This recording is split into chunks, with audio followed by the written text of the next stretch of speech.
protests that are going to burn, cities will burn, not just Milwaukee, but other cities as well. If you're a racist or a sexist or etc., you deserve and should expect a violent reaction, and that all hate speech should be met with violence. Cops will be beaten in Milwaukee if Bernie loses. Fascists only understand violence, so we should address fascists with what they understand, which is violence. Without Bernie, they have nothing left to lose. And I do think that's true. I think that right now they feel like they've got one more play at this, one more shot at getting America to sign on to socialism, to sign on to communism, really. So they'll have nothing to lose. That's why cities will burn, etc. This one I thought was interesting. Liberals will, quote, get the wall first. Not conservatives, not libertarians, but the people who are of a liberal persuasion, but who are not in favor of a communist-style, 1917-style revolution, they're going to get the wall first. Media pundits like those on MSNBC, they're not even talking about Fox. Media pundits like those on MSNBC will get dragged out by their hair and quote-unquote dealt with. I'm not sure. I'm not even sure what that means, but it's like, that's liberal media. That's not even right-wing media. These people are very extreme. People who resist the revolution will get the Cuban treatment. And when like in response, the journalist said, the people in Cuba got shot on the beach. And Jurek said in response, we could pursue that. Okay? So yeah, firing lines on the beach, Cuba style.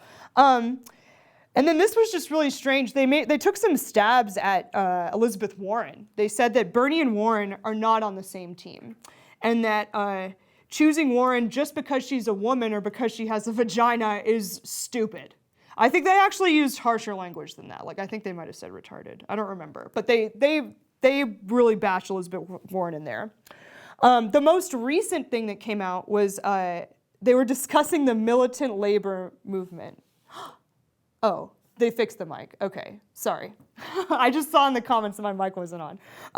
Anyway, they said that if and when Bernie wins, these are the two in South Carolina, okay?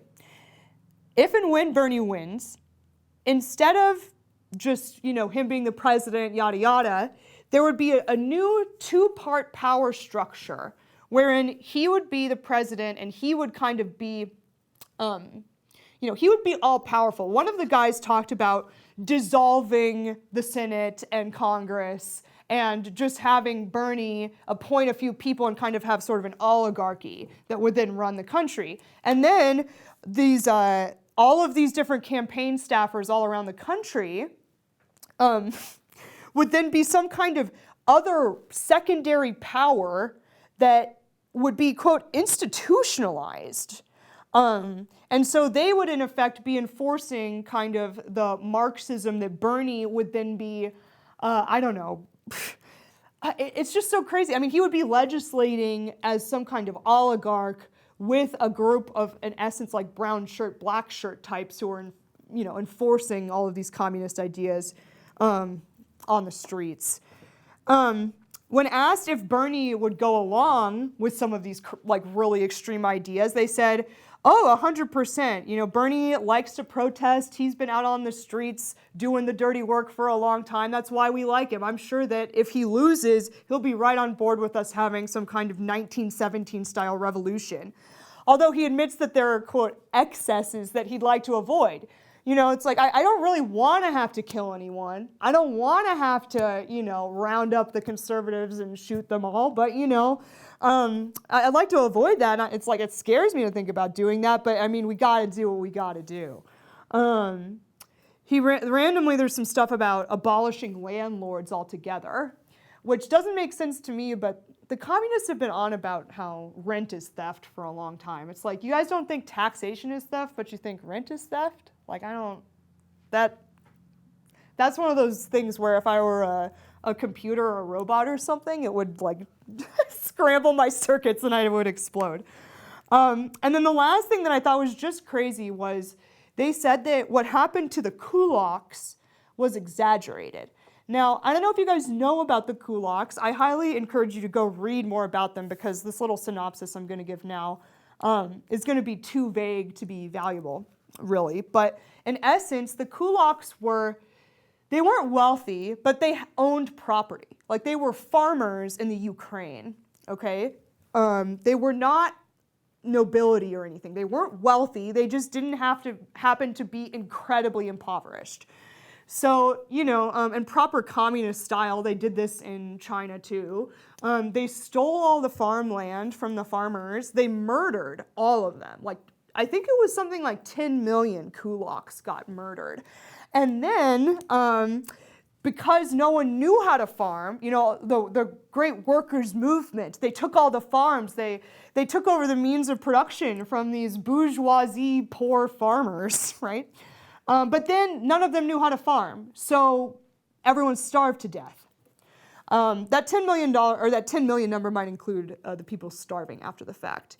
But just suffice to say that that was an exaggeration or what happened to the kulaks wasn't that bad. It's like, no, these are the horrors of history. To talk about the gulags as if we've been exposed to propaganda making them seem negative, Solzhenitsyn wrote the Gulag Archipelago in the damn gulags. That he wasn't, where's the propaganda coming from? Did some American government official pay off Solzhenitsyn? I don't buy that one bit. But I don't know.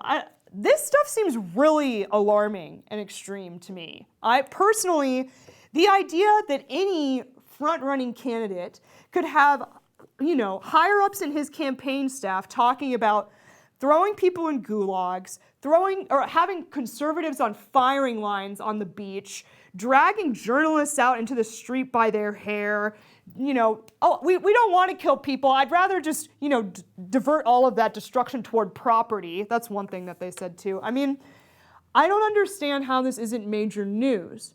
And what really confuses me is that, they rigged 2016 against Bernie in the DNC primaries. And the media really tried to screw over Bernie. And quite frankly, they are trying to smear Bernie, but they're trying to smear him with stuff that I feel like most people aren't really going to care about. But a moderate liberal, if they hear that Bernie's, maybe one of Bernie's staffers said something sexist, or maybe they, did something inappropriate like that, and then he disavows them. But that's the thing. Bernie Sanders apologized for getting endorsed by Joe Rogan, I think, right? Didn't he issue some apology about that? I don't remember. Oh, okay. Well, yeah. He certainly apologized because someone said something negative about Biden. I was going to mention those two things. But yeah, someone in his staff said something negative about Biden, and then Bernie Sanders apologized after that. Even though Biden is like an old coot and doesn't even know what's going on. But I gotta say, I think that if moderate liberals heard this, they would be disgusted. I don't know. Are you down with this? What do you think? It's hard for me because I'm not on necessarily on that side. But, right. But at the same time, I know what they did to him last go around. Mm-hmm. And we also know what happened in Cuba. Yes. So all of that kind of put together is just, it's a cluster. Right? And Bernie Sanders is now in the lead in Iowa, I think. Correct. Yeah, and maybe in some of the other first states too. Yeah, he started leading. Yeah. And so I think he's really the only candidate that could bring out the younger crowd mm-hmm. and beat the orange guy. Orange man bad, right?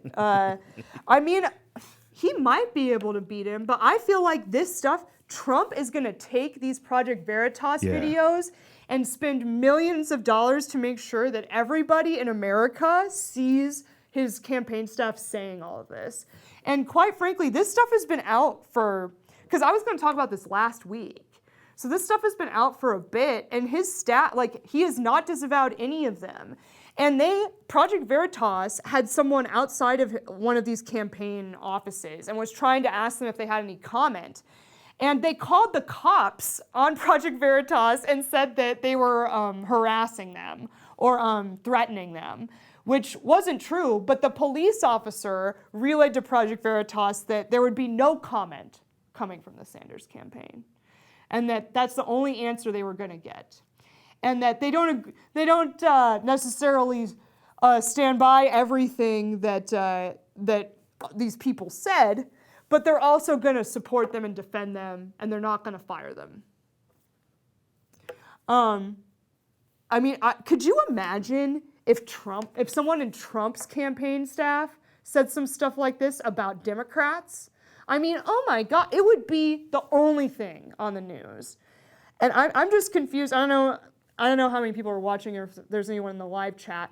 I'm confused about why the media isn't running this just to smear Bernie. I mean, maybe they've gotten to a place where they realize that Biden really wouldn't probably win against Trump, like just because. If Hillary jumps in, you bet your ass is going to be all over.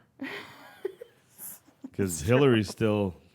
It's true, because they'd want to elevate her Correct. to getting the nomination at the last minute. Correct. And she said she had some statement recently that she'd love to have that competition again. Correct. And she says she can win this time. Oh, God. I don't know if that was a threat, though. I know. Yeah, is that like, ooh, like, you better watch out, America, I might run again. Yeah, or I else don't know. many people would be suicided. Yeah, I know, right? And I saw Tulsi Gabbard slapped her with a defamation lawsuit. So, yeah. RIP for her upcoming suicide. Sorry, that's dark. It's dark, but you can almost count on it. Like, it's crazy. I know. I mean, anyone who tries to really expose the Clintons ends up getting in trouble. So, I mean, people in the live chat aren't really talking about this. I feel like a lot of the people who listen to my podcast might know about this already. But I really just, if you do watch my podcast, if you're listening to this, try to get some people to watch this Project Veritas stuff. I showed it to my husband, because he's a liberal. He's not a leftist, but he is a liberal, and he was very alarmed by this language, And I think that America needs to know that this is how his campaign staff is talking, and he's not willing to disavow them. Because normally when Project Veritas does something like this, what they'll come out and say is like, oh, these are isolated people. These don't represent our organization. Project Veritas edited this stuff. It's taken out of context. But they didn't even say any of that. They're just like, no comment. Yeah. I don't know. I think this Project Veritas stuff, maybe Bernie will win the primary, but that lost him the election, in my opinion. So we'll see what happens with that. But it's really bad. And I think Project Veritas has more. They say that they have more. So crazier and crazier. So I don't know. Please share the Project Veritas videos with anyone who you think will watch it. But with that being said, let's talk about property of mind. Continuing with my property manifesto. That is one last thing I'll point out. I don't know if his name is Kyle, I forget, but Jurek is his last name, the first guy. He literally said that he thinks that part of where the West went wrong was by making private property, a thing. By making private property valid. And again, I just go back to my first stream where I talk about why I talk about property rights, why I do the property manifesto. It's because partially, if the ultimate goal of communism is to abolish property rights, then the opposite of that is to elevate property rights to the greatest degree. So, and I can't think of a greater evil. Property of mind, it gets a little bit more theoretical because we're talking about ownership of the intangible, right? Because your brain is really part of your property of body, but your mind is really more. When I say you have property of mind, what I'm saying is that you own your consciousness. You own your thoughts, you own your decisions, you own your free will. Okay? So, let's talk about the bundle of sticks. The first in the bundle of sticks was the right to control.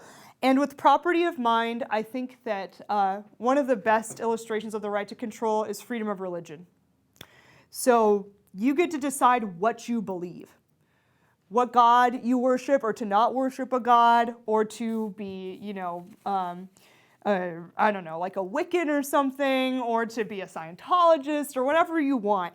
You control your mind, so you get to decide what you believe. What do you think is true? What do you have faith in? So that's the foundation of freedom of religion. And also the idea that you have ideological or political freedom, right? Because I talk a lot about commies, all right? And I don't like commies. I'm not a big fan. But I'm also not like a Pinochet type. I'm not trying to have people thrown from helicopters for having differing political views from me. So you have political freedom because you get to control your mind, Edgar, he's further along on the liberty spectrum than me, probably. And I call myself a propertarian. I guess technically that makes me like a minarchist. But everyone can believe what they want to believe, ideologically, politically, whatever, that's your freedom. You control your mind.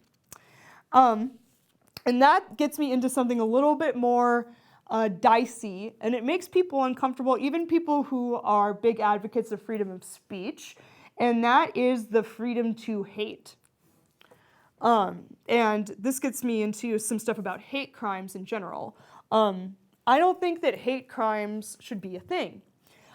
Now, that's not because I don't think hate crimes exist, it's just because I think that most violent crimes are driven by hate. It's not, let me put it this way. By making something a hate crime, you're actually criminalizing thought. Because you're making a crime worse because of the intent that the person had at the time, right? So instead of it just being, you're a murderer, if you murdered somebody because they're black, then it's also a hate crime. But in my opinion, that's a thought crime, and we shouldn't be criminally punishing people for their thoughts, because they own their thoughts, and their thoughts in and of themselves don't hurt anyone and don't infringe on anyone else's opinion in and of themselves. Like, just holding hatred for someone actually really only hurts the person that's holding hate until they actually act on it. So if you kill someone out of hate, that's really bad. Don't commit murders, and definitely don't kill someone just because they're black. That's like racist as fuck. Don't do that, okay? Like, really, don't do that. But the fact that you did it because of racist reasons shouldn't make it more of a crime than if you did it for financial reasons, or because, like, I don't know, they cheated on, or they like slept with your spouse or something like that. The why you did it should not be a reason why you should get punished more, in my opinion, because that violates your freedom of mind and your control. The next thing with that is the freedom to associate. And this is kind of control and enjoy, But this is, you get to choose who your friends are. You get to choose who you like. It's sort of the opposite of the freedom to hate. The freedom to like, the freedom to love. Because that's all your mind. That's not your body or your personal property or anything. That's all your consciousness and your mind that decides who you love, who you're attracted to, who you want to spend time with. And this is also why I think it's really dangerous when people start to say that because you're associated with a certain person, you bear their guilt. Right? Because that kind of infringes on your freedom of association, because what that's saying is that what someone else does applies to you just because you chose to associate with them. But really, you should be free to associate with whoever you want, and you're not responsible for what somebody else does, no matter who you associate with. You're only responsible for yourself. So yeah, and obviously, that gets into a bit of like the whole sexuality situation, right? If you have the freedom to associate, if you have freedom of mind, you have the free will to be in a gay relationship, to have gay relations. It's not, that is a consenting act between two adults who, mentally are in a state of mind where they're enjoying that. You know, that's their right to enjoy their mind. That's their consciousness. That's their choice. And we certainly should not be using the hand of government to control sexuality. And I think that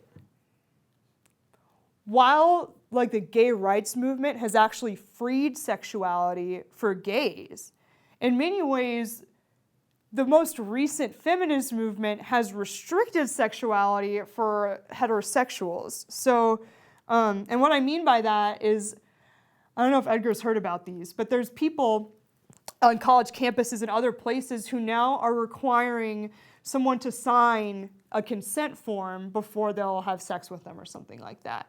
Or there was some fool on Twitter who said that he literally was going to ask a woman if it was okay to proceed through every step of the sexual process. So he would be like, is it okay to touch your hand? Is it okay to hug you? Is it okay to kiss you? Is it okay to touch your breast? Is it okay to, you know?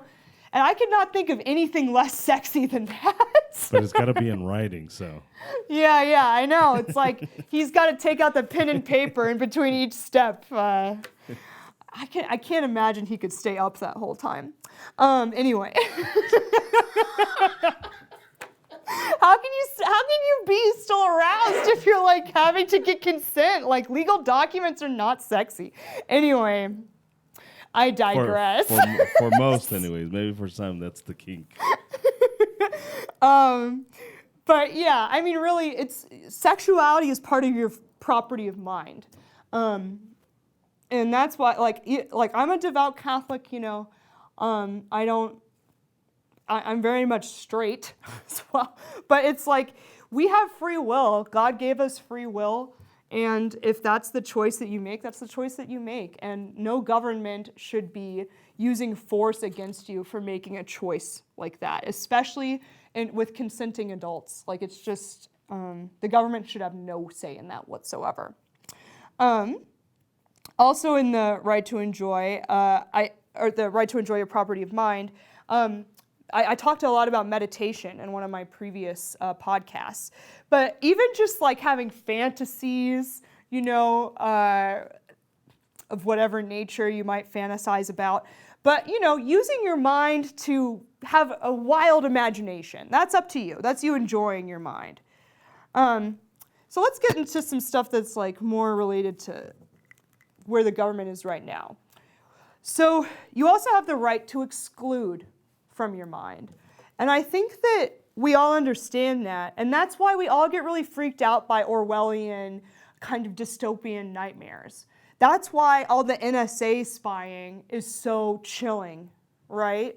And also why kind of the whole cancel culture is so chilling, because in effect, if someone has a microscope on all of your opinions, you know, like if you think something and put it out there, and then, I mean, the whole NSA spying is even worse because it's not even like you're putting it out into the world. Let's just say you're having a private conversation and you happen to be in front of your computer.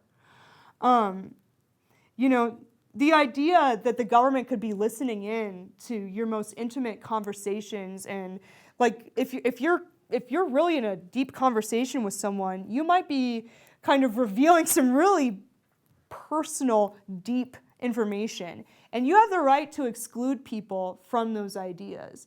In some ways, the NSA spying also violates other property rights, like your real property rights, you know, because in effect, they're just like they're trespassing in your home by watching you without your consent, listening in without your consent.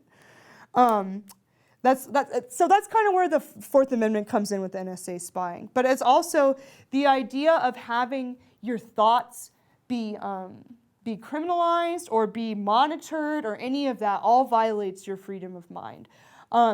Like the idea that you would be in a Big Brother situation, like Big Brother's watching you, like that violates your property of mind because you can't actually express what you think without risk of repercussions, even within your own home, right? So it's a really big problem. Oh, this next one's silly. You also have the right to destroy your mind, okay? And I have on here hallucinogenic and other hard drugs. That's what I put in my bullet. That's so silly. But this is partially why I think that all drugs should be legal. I don't think anyone should do hard drugs at all, okay? Like heroin is, people talk about heroin in a way that I really think it might be like almost an evil kind of drug. Like people talk about it like they love it. I don't know, I watched a lot of Intervention. But hard drugs and hallucinogens, I bring up hallucinogens in particular because I'm a big Pink Floyd fan. And for those of you who know Pink Floyd, prior to David Gilmour being their main guitarist, they actually had a guitarist named Syd Barrett, all right? And the other members of Pink Floyd joked that Syd Barrett would put a hit of LSD in his morning coffee every day. And Syd Barrett did so much LSD that he lost his mind. And he lost his mind so badly that he couldn't even be a part of Pink Floyd anymore. And Pink Floyd actually, after Roger Waters, found David Gilmour and they kept going, they actually wrote a whole album about Syd Barrett called Wish You Were Here. And Syd Barrett was there when they recorded that, but he was so out of his mind that he didn't even know what was going on. And that's a really sad story, although quite frankly, I think that David Gilmour vastly improved Pink Floyd because his guitar riffs are partially what makes Pink Floyd what it is and why they're so famous. But, that was Syd Barrett's right to do that. It's his mind to destroy. And I don't encourage anyone to destroy their mind. I think your mind is a great gift.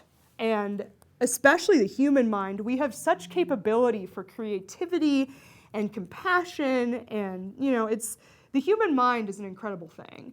But it is yours to destroy. It's your property.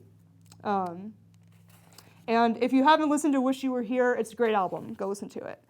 And then this is one, I always get in so much heat on Twitter for this, especially from the anarchists. So maybe Edgar will get really pissed off at me for this. But I think intellectual property is the right to convey when it comes to your property of mind. Because you do have the right to convey your property of mind. Just like we talked about your freedom of contract or your whole right to work. It's like you get to sell your labor. That's you selling your property of body. So you can also sell your property of mind. And one of the ways that you can do that is through a patent or a copyright or through trademarks. Statist, I know. But I actually think that it's one of the few things that actually is in the Constitution. Like our founders did actually create a governmental, or they actually did give the government the power to enforce property rights because they thought it was important. So there's a property rights clause in the Constitution. They give the authority to Congress. But the reason why I think anarchists get mad is because they say that, especially with the copyright issue, they'll tell me that making a copy is using your own property the way that you want. The issue I have with that, thank you, I could use some water. The issue I have with that is that it's not the other argument they have is that you can't copyright an idea. Like you can't stop someone from recreating an idea. And I agree with that. And copyright doesn't protect ideas because an idea isn't tangible. And for something to be protectable or to be conveyed in terms of your mind, it actually has to become tangible. Okay? And so what about words? So there's this I won't call them names, but let's just insert all kinds of expletives there in the gun community. Okay. And he actually trademarked the phrase fighting pistol and fighting rifle, something like that, something to that effect. And he's in the gun business? Yeah, so he's an instructor. So now anybody who uses the term fighting pistol or fighting rifle or something to that effect is now basically owes him money just for simply using those. Now, let me preface, because you make a good point. Let me preface this by saying that I think that the current intellectual property laws are too broad. Like they protect more than they should right now. And especially the way trademarks work, well, no, not just especially, it's in all three. Because the government does have a way of messing stuff up. But you're right, like with that trademark, I'm kind of surprised he was able to get it because it seems a little bit generic to me, you know? Fighting rifle, like how, that seems like something that might be kind of almost common parlance with anyone who's in the gun industry. Now, if he wanted to start like a computer company and call it fighting rifle, that's kind of different. It's sort of like how Apple has a computer company and they call it Apple. Like you could never trademark the word apple unless it was about something that's not that kind of fruit. You know, like if you were an Apple salesman, you couldn't trademark the word apple for your company. But I do think there's something to the idea that if you develop a product, all right, you spend your time, your energy, your mind developing an invention, right? Or let's just say that you are, because let's take something like, I hate some of these big brands though. But let's take something like King Soopers, okay? Like a grocery store. So Or DC. Huh? Or DC. DC. Yeah. It's true. But let's say you open something like a grocery store and your grocery store, you want people to know when they come to your grocery store that there's a certain level of quality that they can expect, right? You only, like maybe King Soopers doesn't do this, but let's say you only carry organic products and you stand by that and that's your thing and you create this company and people come to know you for that, right? And when they go to different cities and they see your grocery store, they know they can come to you and that it'll be organic products and it'll be of a certain quality, whatever. Now, if someone sees your success with that and literally takes the exact name of your company, of your brand, the same image, the same logo, and opens a grocery store with that, but they sell whatever products, you know? They're not organic, they're not high quality, the produce is already almost bad, whatever. But now, people go to their store and they might start to think that your grocery stores have that crappy quality. It affects your business. You could lose money because they're trying to parlay what you have created to make themselves money. That just happened recently. A restaurant in Alamosa found out that a big chain, I got to look it up, here in Colorado, opened up I guess, grocery store. Mm-hmm. Food market style, if I'm not mistaken, with it was actually a grocery store. Wow, that's crazy. With same name and virtually the same logo, so it looked like they were connected, and that was their gripe. It was just like you look way too similar, right? And I don't know what the hell you sell. Mm-hmm. Yeah. Well, yeah, and it kind of gets into the whole freedom to associate too. It's like, this is my brand, and I don't want my brand to be associated with people who are putting out an inferior product. And you know, brands have value. People on Twitter try to say like, oh, well, Nina, like, what is your brand worth? It's like, well, my brand's not worth crap, okay? No one knows my brand. I'm not talking about me. But Coca-Cola, okay? That logo, the Coca-Cola logo, that is worth a ton. I mean, like if you wanted to put out a soda company, or like let's say if you put out a soda company and you put Coca-Cola's logo on there, and whatever you have in there is just terrible soda. Like, it doesn't even taste like cola. It's like worse than RC cola or whatever. You know, you are taking Coca-Cola's brand recognition to sell your product.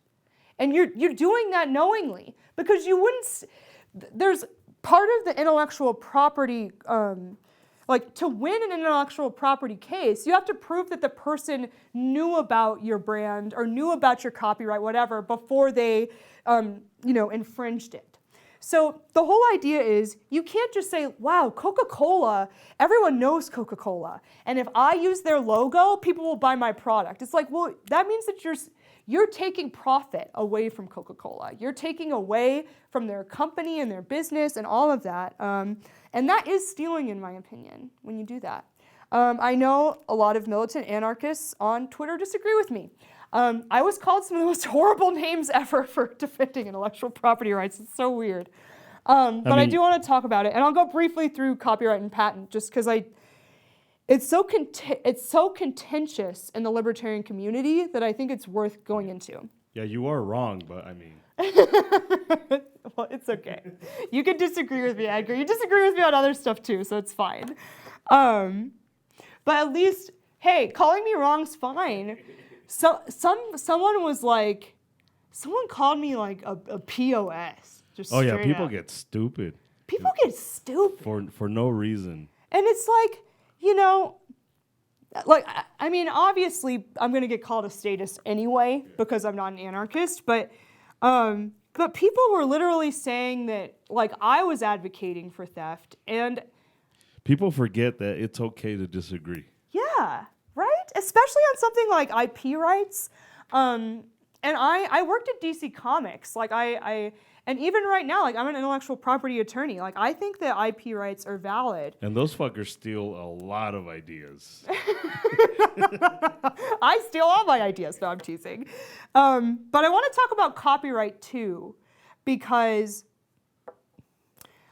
I do think our copyright laws right now are too broad, okay? Right now, the way a copyright works is once you put something into a tangible medium. I like to paint. I've been practicing painting, realism and all of that. So once I paint something, it's not just an idea in my head anymore. Now I've expressed the idea into a tangible medium, which is my painting, okay?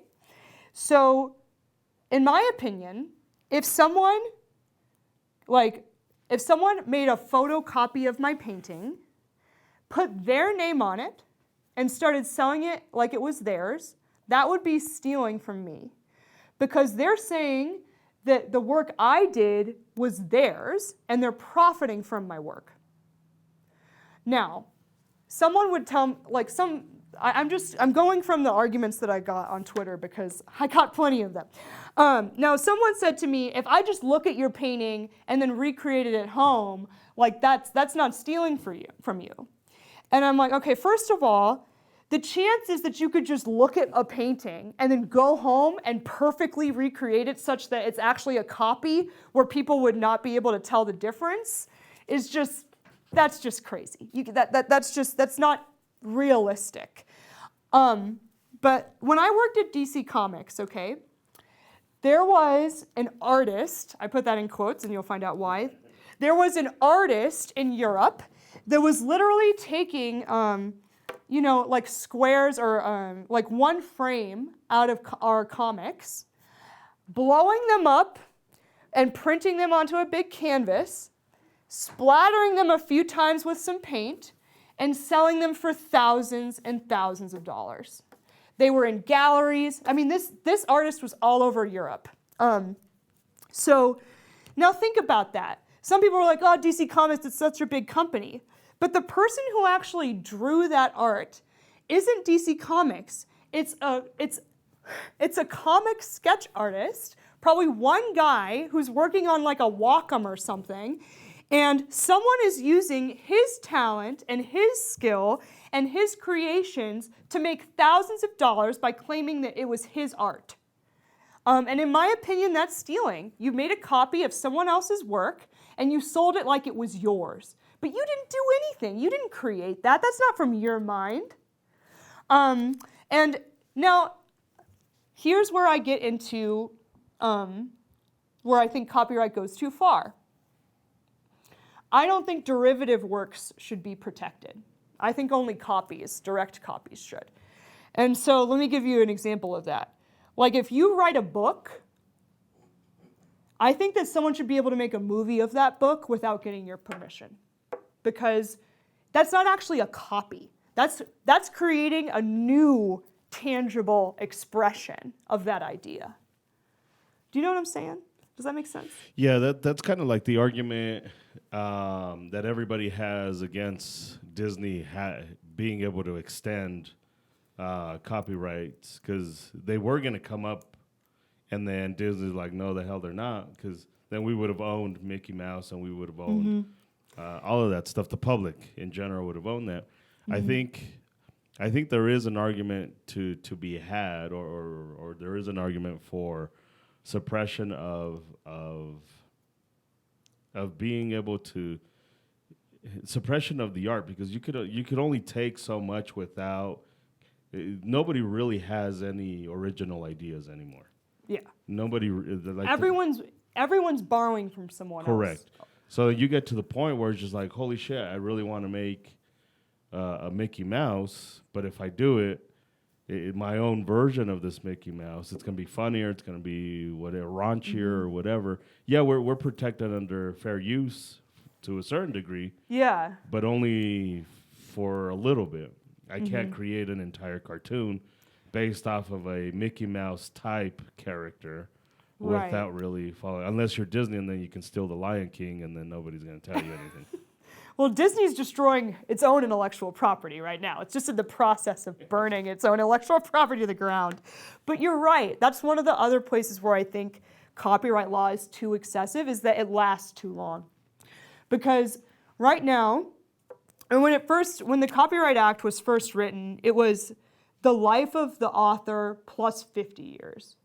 But then Sonny Bono was like, that's not enough, and was able to get it extended to the life of the author plus 70 years.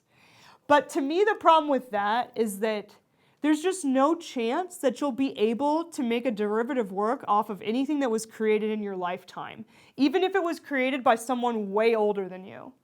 So personally, I think because it's such a, real property, personal property, property of body, all of that is so tangible, right? But even property of body kind of ends upon your death. And I think that property of mind probably should too. Because I also don't like how, the heirs of all of these, really imaginative people are just using those copyrights to sue the crap out of anyone who tries to do anything similar. Like Marvin Gaye's heirs will sue anyone who makes a song that sounds even slightly close to anything that Marvin Gaye ever made. And Blur Line sounds nothing like a Marvin Gaye song. I mean, in terms of music theory, because I do have a background in musicology, because of that, I see why they thought it was similar. Like why a musicologist or a music theorist could argue they were similar. But to the average ear, you would never think that. Same with Ed Sheeran and Marvin Gaye. Ed Sheeran got sued too. Yeah, they do it all the time. And although I have to say, Robin Thicke and Pharrell did not do themselves any favors during that litigation, because Pharrell was just like, you can't copyright a groove, man. And then the court was like, yeah, you can. So that wasn't smart. We just did. Yeah, it's like, he did copyright it, and that's why you're getting sued.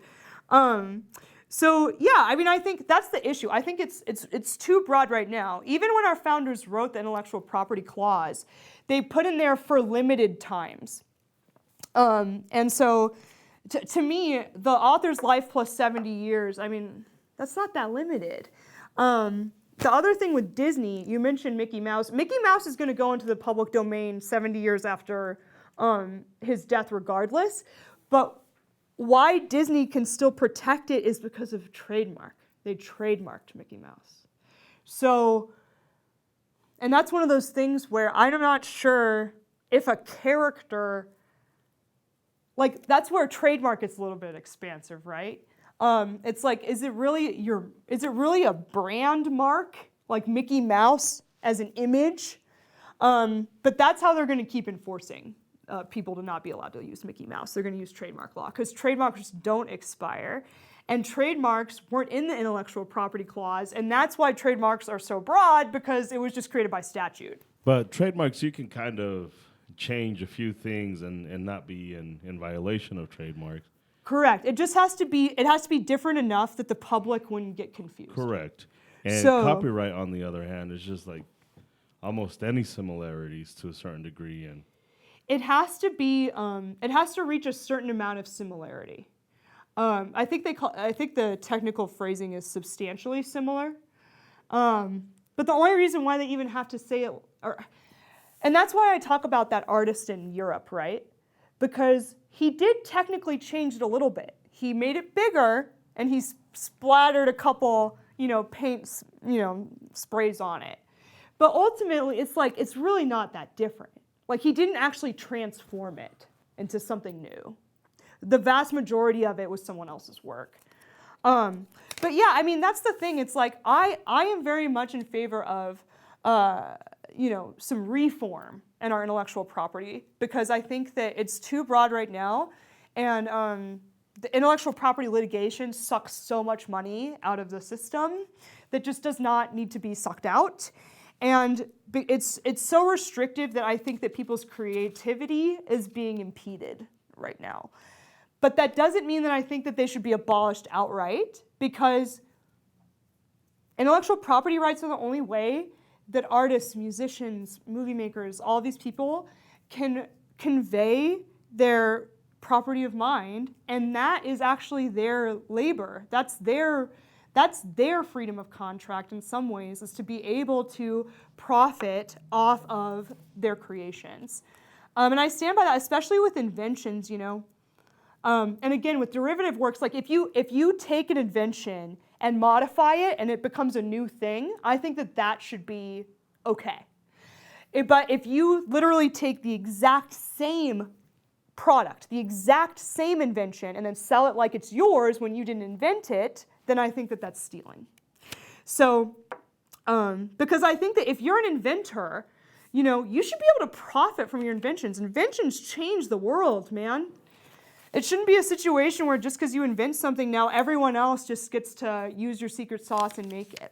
But I also don't think that you should be the only one who is allowed to use the secret sauce forever. It should be limited, because we need to develop and grow with stuff, And I also think that it's important that, like, for capitalism to really work, people need to be able to build off of each other's inventions. So you can't restrict someone completely from using your inventions, your creativity, all of that.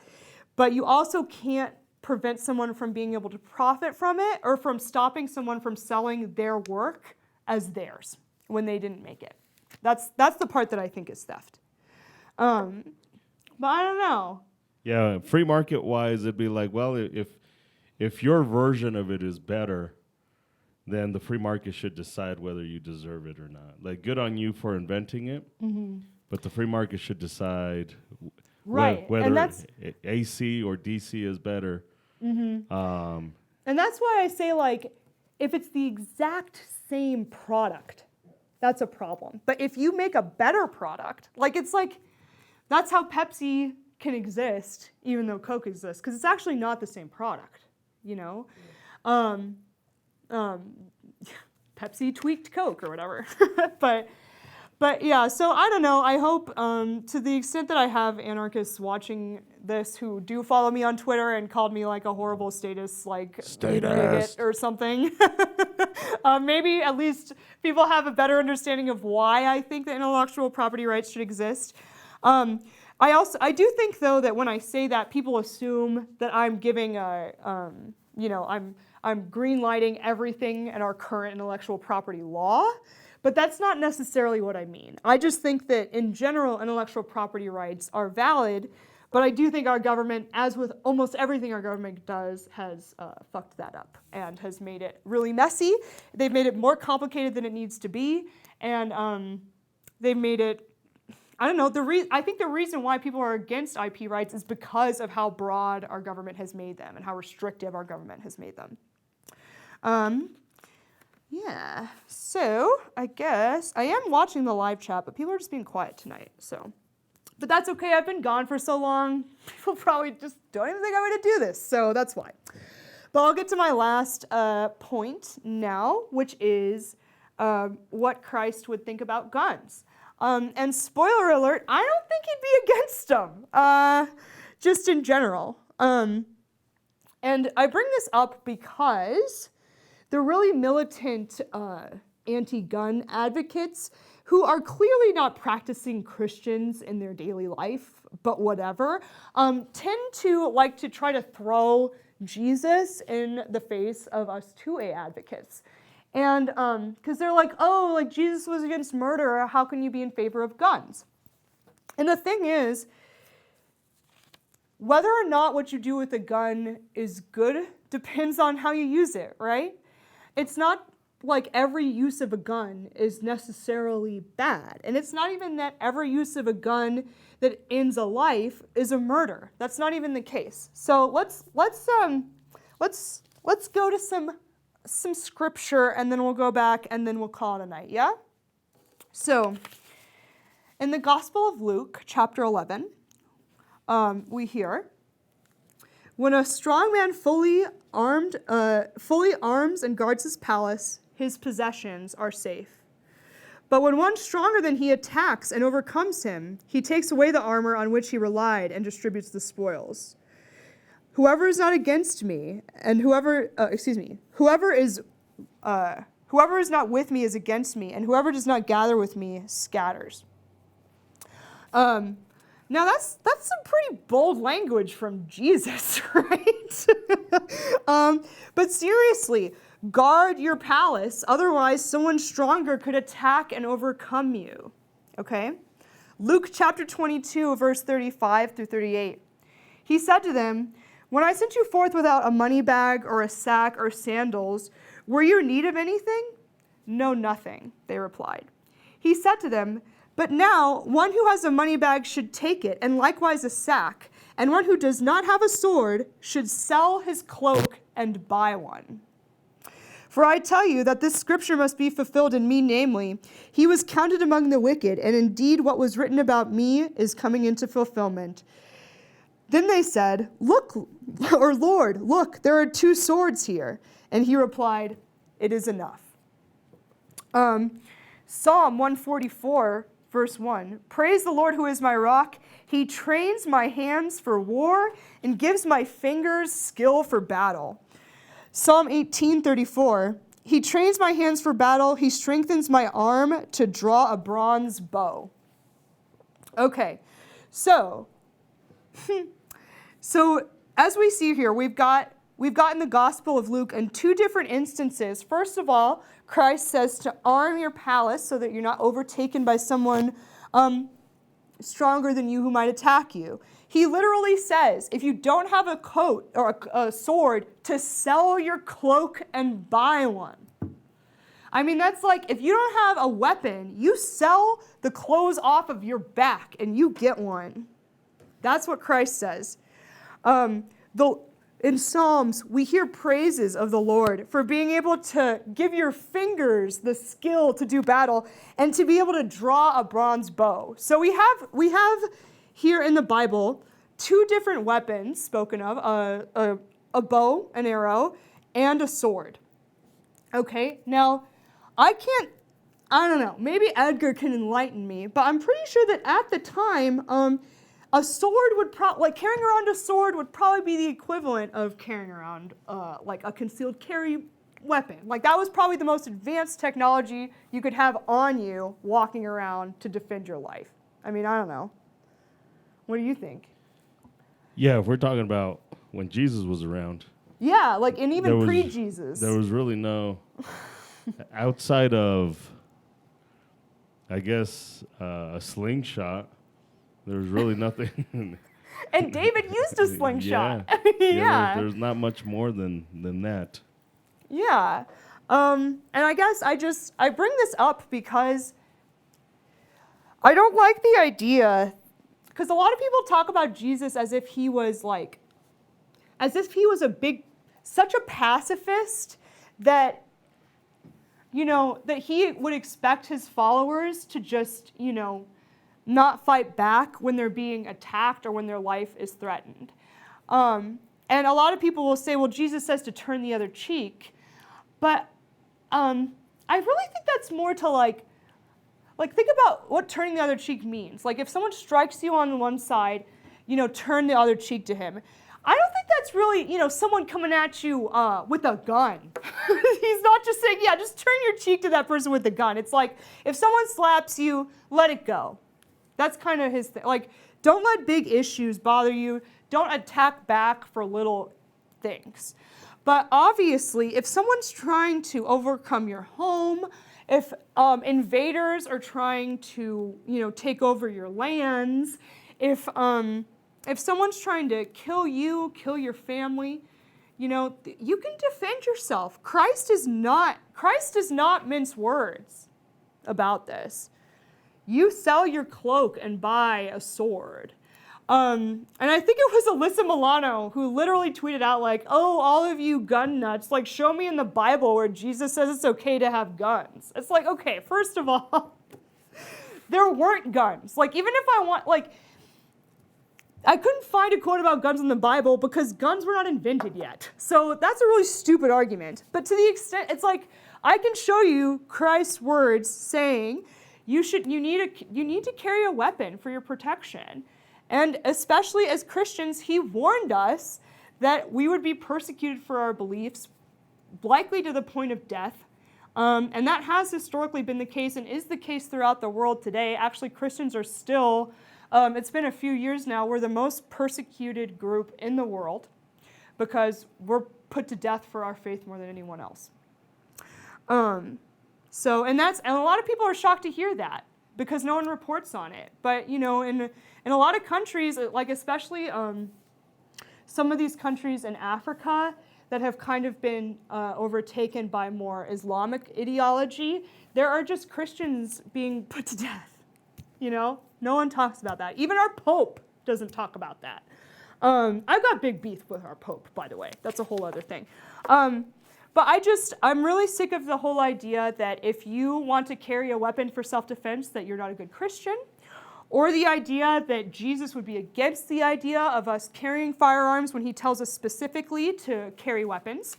Not even just get a pocket knife. It's you go get a sword, So that's kind of just my thoughts on that.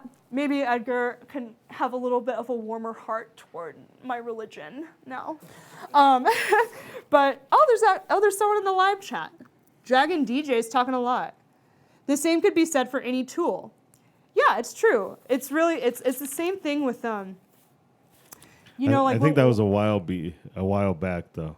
I bet he was talking about, how long ago was that? I think that was coming on when we were talking about intellectual property and copyrights. Oh. Because that's been up there for a minute. Oh, okay. Well, Dragon DJ, if you could clarify what you mean by that comment, then I would appreciate that.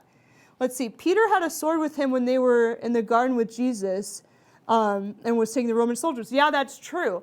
Jesus didn't approve of how the swords were used there, right? Because one of the guards who came to arrest Jesus got his ear cut off. And he was put down the sword, But yeah, they had swords. They were hanging out with Jesus carrying swords, okay? Let's see. I learned that Jesus' turn the other cheek comment was meant to make the person who slapped you on the defensive because it was frowned upon to slap someone with your left hand at that time in history. Oh, I didn't know that. I learned that today, fun fact. It was because it's the same thing, people shouldn't be left-handed, or why they tried to make people not be left-handed. It's if you use your left hand, that's disrespectful or something. And it is. Don't slap me with your left hand. It really is. You should be right-handed. Well, when I was a kid, I used to grab my pen with whatever hand, but they told me to use my right hand. So I might have been ambidextrous or whatever. Jerks.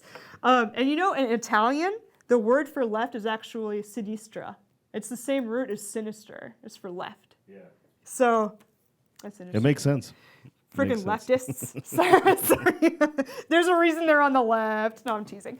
Because I have plenty of beef with the right too.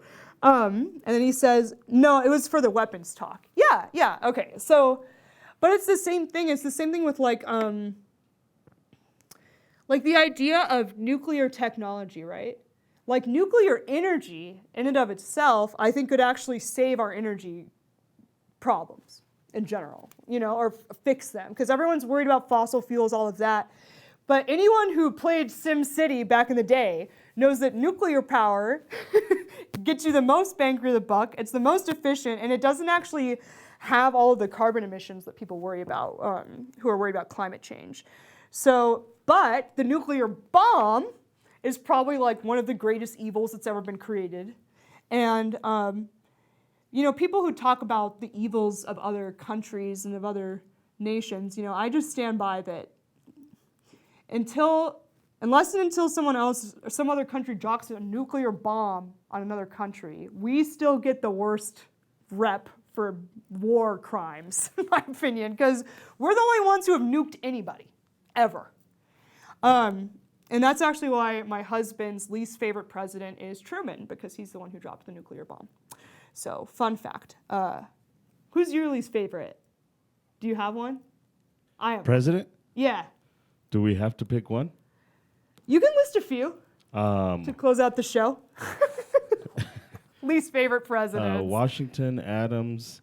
Washington? I can go down the list all the way Oh, to you're just 40. going to read them all. I got you. I was like, you hate Washington more than like FDR, man? Anyway. No, I think they're all bad.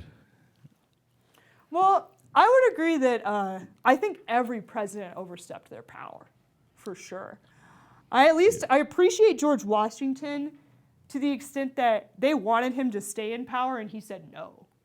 Yeah, I mean, it doesn't mean I hate the individual. There's a lot of presidents where like, well, you sucked as a leader, and I think they all did. If I were to choose one, but only as a very based on personality, not even off of leadership, and that's because he throws off the Ron Swanson vibe. That's FDR. I'm sorry, Teddy. Oh.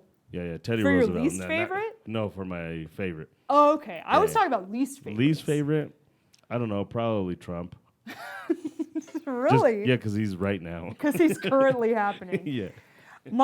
I've got like a top 4 worst presidents, which includes FDR, Woodrow Wilson, Truman's in there. I mean, the whole nuclear bomb thing's just terrible. Also, Abraham Lincoln is really bad. Oh shit. Yeah, people are gonna get mad at me for that, but really, shit. he was a major tyrant. Abe Lincoln was a big tyrant. He was. Yeah, like he actually. He was not good for the judicial system. No, and he wasn't good for states' rights either. Not that like the South should have been able to stay a thing, but some of the stuff he did to try to make sure that the South stayed in really destroyed kind of the whole, like our 10th Amendment kind of got destroyed. Or the 9th and 10th, really. But he was quoted in saying that if he could have won the Civil War without freeing the slaves, he would have. And that the only reason why he wanted new states in the Union to be free states because he thought that the states in the South that had slavery had too much race mixing going on. Like there was too many blacks and whites getting married and having sex and all of that. And so he wanted to make sure that didn't happen. And he actually would have been in favor of, in essence, shipping blacks back to Africa. That's Abe Lincoln. Let's see. The left hand was used for wiping your rear back then, since they didn't have toilet paper. Oh, yeah, that makes sense. Yeah, you wouldn't want to get slapped with that then. That makes sense. Abe fought off the vampires for us. That's an interesting comment. You've never seen the movie? Oh, now, yeah. I didn't see the movie. I saw the previews though, but that makes more sense. But yeah, I think they did some of the worst stuff for the country. I actually kind of like Teddy Roosevelt. He was kind of a tyrant. Like, he was a big government guy. They all were. Yeah, but he kind of used it for stuff that's not horrible. Like, he was like a big national parks guy, which I have some problems with that, but at least it's like, I do like Yellowstone. Like, that's not the worst thing that our government's done, you know? Yeah, I mean, I'm just going off of personality. Yeah. I'd hang out with Obama. Yeah, he's funny, actually. With Bush.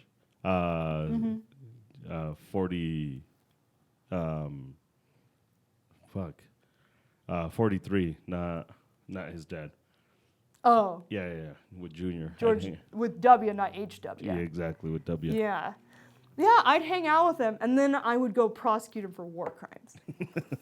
But seriously, yeah, I know. I tweeted out something recently where I was like, we have this impeachment trial, but really what I'd like to see is just a war crimes trial that has the last, I don't know, name a number of presidents.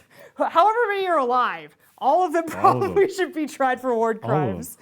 And that's something I'll talk about in another podcast, how our prosecutors they have no grit when it comes to war crimes. Like, they're just, where are the people who did Nuremberg, man? We need these people. But with that, I think I will call it a night. Thank you so much, everyone, for tuning in to this podcast. I know I've been gone for a while. I'm sorry. I really have had the worst allergies that I've ever had in my life, but I'm feeling a little bit better, so hopefully I can be consistent.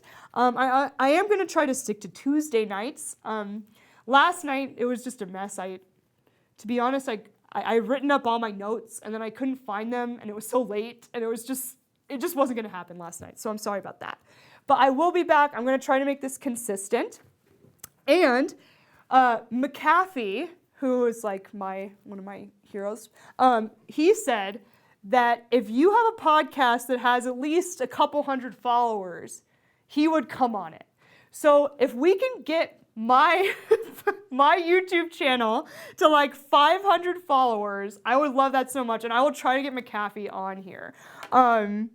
But please, if you want to support this video, the best thing that you can do, or support my podcast, the best thing you can do is just share it with anyone that you would think would like to hear it, because I'm not doing this for the money. I'm doing this because I want my message to get out. So please, if there's anyone who you think would enjoy this podcast, share it. If you do want to be a patron, though, I do have a Patreon account. You can become a patron at patreon.com/NinaDownTheRabbitHole. I already have one patron, Brett. Thank you so much for being my patron, my first patron. I really appreciate you helping make this podcast possible and helping improve the quality of it.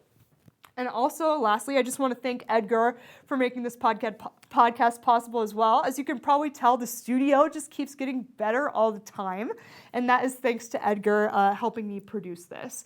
So I want to promote his company, Guns for Everyone, because they really are the ones who are sponsoring this podcast. Guns for Everyone is a great company that provides concealed carry classes. They also have standalone stores that you can buy where you can buy firearms. They also have training classes to use a firearm, which I'm planning on taking over the summer. I'm going to take some to get better with my revolver, because I want to be really adept with it out in the field. So please consider taking a class with Guns for Everyone, or buying a gun from them. And thank you so much to Edgar for all that he does with this podcast. I also have like a Bitcoin account and a physical address, whatever, but no, that'll be in the description. But thank you so much for watching. I hope you all have a great rest of your week, and be free, guys. Have a good night.